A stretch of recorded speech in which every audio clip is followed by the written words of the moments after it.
There's been a lot of people talking about the concept of toxic masculinity nowadays, and one of the traits associated with toxic masculinity is the idea of men not showing emotions and not crying because it makes them feel weak.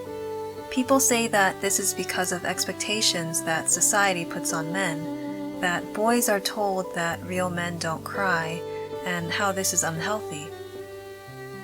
I do believe there is some truth to this, that sometimes men feel uncomfortable crying because they don't want to appear weak, but I learned there may be a different reason why men don't cry as much as women, and it's not because of society, but because of biology.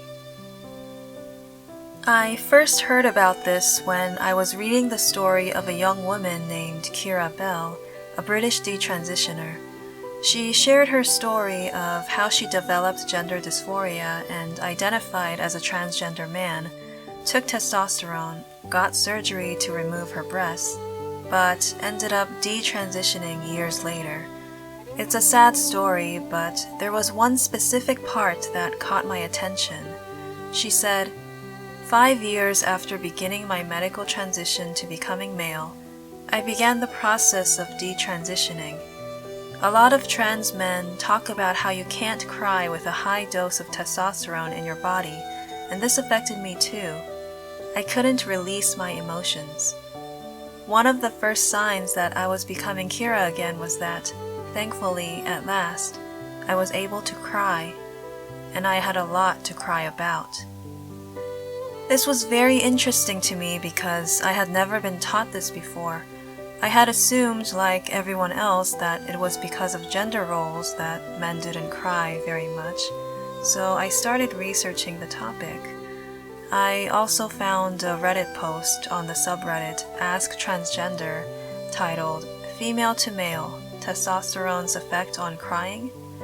The female to male transgender user who hadn't taken testosterone yet admitted to crying a lot and asked, will taking testosterone possibly change my response to emotional triggers?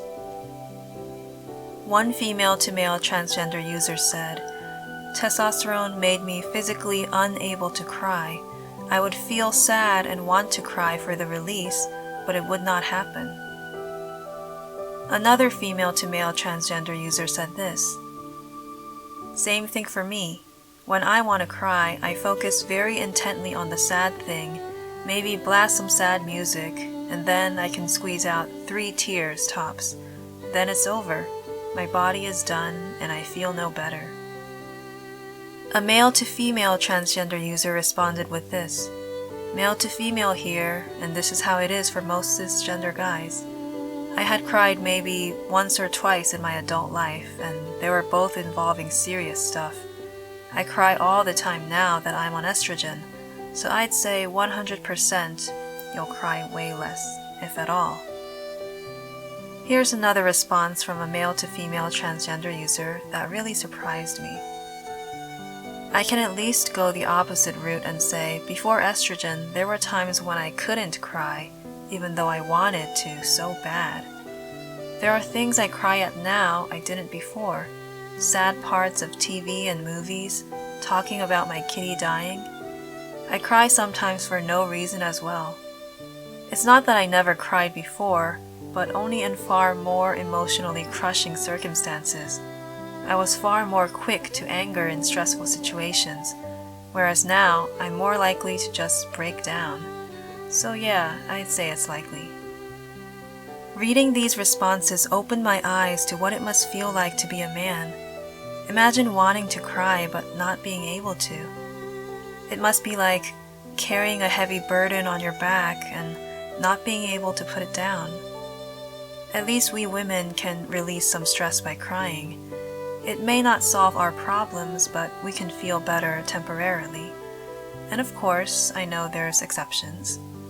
I'm a woman, hopefully you can tell by my voice, but I don't cry very much. My younger brother, however, cries more easily than I do. But generally speaking, men and women behave differently, and this is how God made us. God created men to be the leaders and protectors of their family, and it would be difficult to lead and protect if a man's first response to a stressful situation was to break down and cry. Learning about this also made me feel more sympathy for men. If it's true that it's hard for a man to cry, then when a man does cry, it must mean that he is really overwhelmed. Men and women often misunderstand each other, and I think nowadays even more so because we are not really taught that men and women are actually different. Women get upset when men don't act like they do, and vice versa.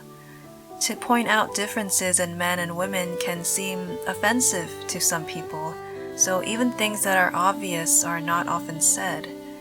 But the Bible tells us that God created male and female, that we are both made in the image of God, but we are not the same. We should acknowledge our differences and try to be more understanding of each other. If you like this video, please like, comment, and subscribe for more. Thank you for watching, and I'll see you next time.